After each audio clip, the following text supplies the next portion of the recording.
what do you think the future of theater criticism and arts journalism is? Well,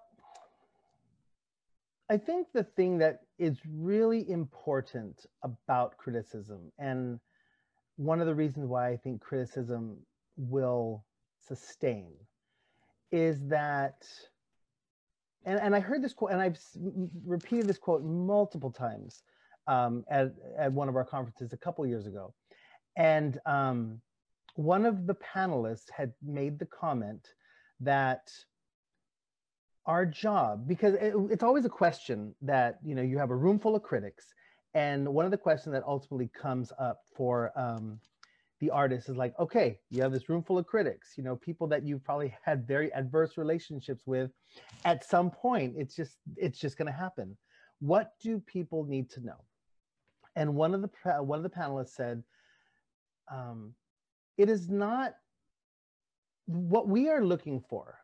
We are not looking for anyone to blindly affirm any work we're doing.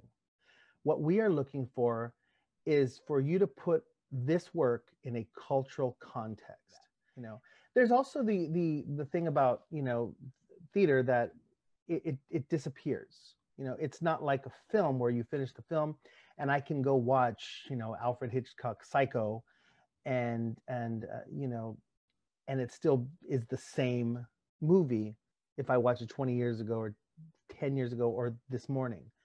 The only thing that's different is me, like the way I engage with it, as opposed to the way I might have engaged with it 30 years ago, or, you know, 25 years ago. But with theater, it's a critical thing to be able to capture something in the moment, because that becomes a part of that theater's history, a part of that company's history, a part of that city's history. Because, you know, more than any other art form, and I heard somebody else say this, you know, a couple of weeks ago, theaters have very specific relationships with their cities. You know, we all have a theater company that really thrives in a city in a very specific way. And Chris Jones, who heads up the O'Neill Critics Institute program, was talking about, because he wrote a very comprehensive book about Chicago's theater history. And what they found was that there was some companies in the south side of Chicago that nobody really engaged with, and no critics ever went to see shows there. And so you don't have that kind of historical record that, you know, in terms of telling a comprehensive story, you don't have that there.